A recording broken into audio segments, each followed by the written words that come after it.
Greetings, Earthling reader friends. So today I'm doing a review of Let Him Go by Larry Watson. So although I gave this book 4 stars on Goodreads, I think I might take one of those stars away after rethinking about the book and give it a 3-star review because I don't know, the book didn't grab me at all, and it was kind of slow, to be honest. There was a lot of things I didn't like about it, so I gave it 4 stars for the writing, purely because I thought it was good writing. It's definitely not the best book out there in my opinion. So let me give you a synopsis. 2 grandparents lost their son in a horse riding accident, and so they are trying to get his son back, their grandson, and his mother back to them, because the mother has married into this notorious crime family in the west of America, and they pack up everything and go, and they try to get to the grandson because they don't care if the mother comes back with them, they just want the grandson to come back with them. So in the end, they get the mother and the grandmother out of the situation, but to do that, the grandfather dies, and he has to kill the rest of the family, the crime family. So basically, there was a lot of characters I did not like. I did not like the 2 main characters at all. They annoyed me so much, and I don't even know why. I can't put it's one of those things I just can't put my finger on. I hated the wee boys, which was the crime family. They were just really smug and annoying, and they were just pests, really. That's how I describe them. I know their significance to the story, but they were just super annoying characters. The novel is very slow at parts, sometimes too slow, and there was a lot of build-up between, well, in my opinion, there was too much build-up between scenes, because they would go 2 or 3 chapters without something interesting happening, and I thought that was just like a lot of build-up, and it could have been written better. Another thing I did not like was the 3rd-person narration.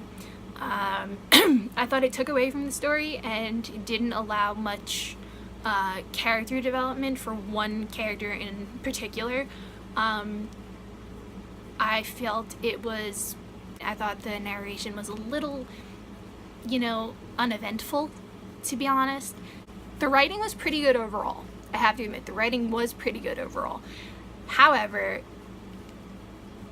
it was kind of flowery at times. Like, you know how some poems are just like super flowery and it's like superfluous writing that doesn't like need to be there.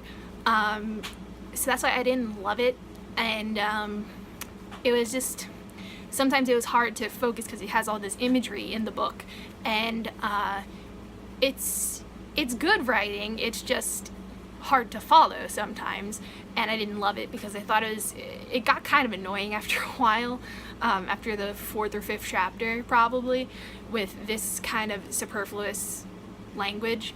So I didn't like it that much.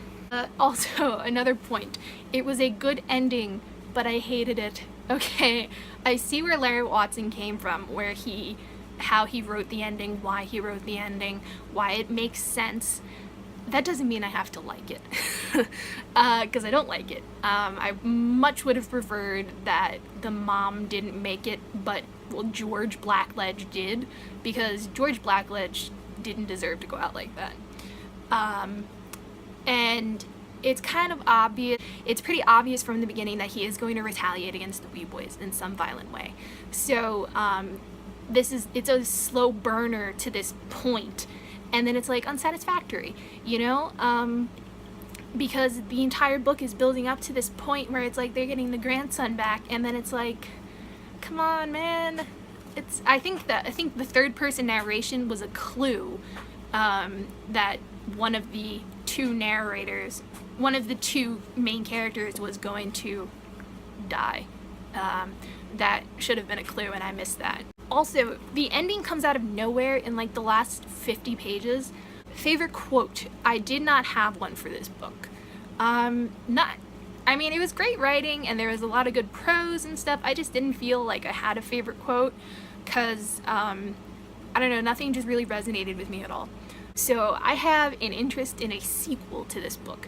However, I don't want a sequel that happens immediately after Margaret, Lorna, and whatever the grandson's name was. I forget, Jimmy, Jamie, something like that. Escape the wee boys. I want it to be like, I don't know, 15, 20 years in the future, where we can see whether the grandson grows up to be a wee boy or whether he grows up to be a Blackledge and act like one of the two, because I would be interested in seeing that.